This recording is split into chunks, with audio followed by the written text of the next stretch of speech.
파랑도와 대마도. 대한민국 헌법을 기초했던 현민 유진호 박사는 1951년 전란 중에 어느 날 일본 신문에 난 미국의 대일 강화조약 초안을 보게 된다. 그 초안에 우리나라의 영토 중 부속도서로서 독도가 빠져있는 것을 보고 현민은 미국 정부에 우리나라의 공식 의견서를 제출할 필요성이 있다고 판단하고 우리나라의 역사에 밝은 6당 최은선을 찾아갔다. 독도의 영유권에 대한 확실한 역사적 내력을 알기 위해서였다. 기억력 좋기로 유명한 6당은 독도의 내력과 함께 새로운 지식 하나를 알려주었다. 우리나라 목포와 일본의 나가사키, 중국의 상해를 연결하는 삼각형의 중심쯤 되는 바다에 파랑도라는 섬이 있는데 이 기회에 우리의 영토로 확실하게 해놓는 것이 좋겠다는 의견이었다. 이를 토대로 독도와 파랑도도 우리의 영토임을 입증할 자료를 작성한 의견서가 정부의 문서로 미국 정부에 건네어졌지만 우리의 의견은 받아들여지지 않았다.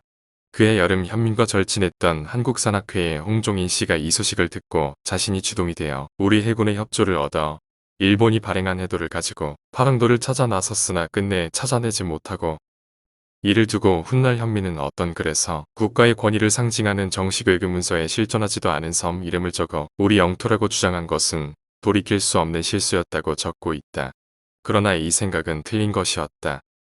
평생을 공직자로 근무하면서 학자보다도 더 열심히 한 학자로 우리의 영토 문제를 연구한 양태진 씨의 기록에 의하면 현민이 말한 것처럼 1951년과 1973년 두 차례나 파랑도의 실체를 확인하기 위해 탐사한 적이 있으나 모두 실패한 것은 사실이었다. 그럴 수밖에 없는 것이 파랑도는 파도가 심하게 칠 때만 그 모습을 드러내는 바닷속 바위이기 때문이다.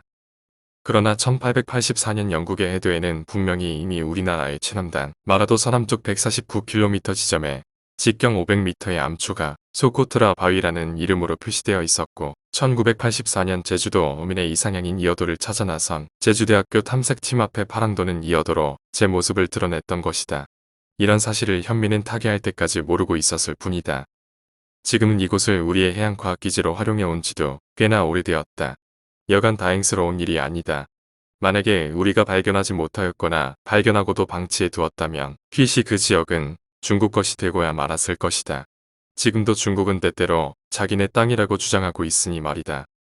이를 교훈 삼아 대마도를 보면 어떨까?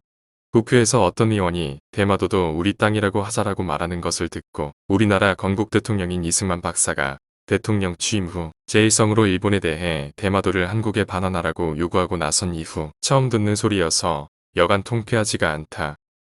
그런 주장은 너무나 당연한 것이 아닌가 하는 생각도 들어 다시 한번 이 문제를 거론해 보고자 한다.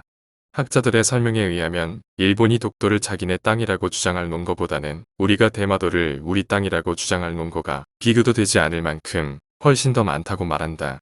대마도 전체가 한반도의 자연사박물관이자 역사박물관이라고까지 말하는 보고서도 있다.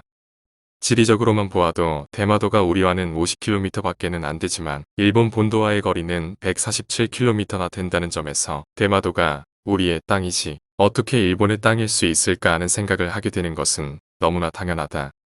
뿐만 아니라 민속신앙이나 언어, 세시 풍속이 우리와 너무나 흡사하고 일본 열도에서는 볼 수 없는 우리나라 고유의 동식물이나 유적 유물들 그리고 농기구 같은 것이 적지 않아 도저히 일본 땅이라고 보기 어려운 부분이 한두 가지가 아니라는 기록들을 보면 놀랄 만한 일이다.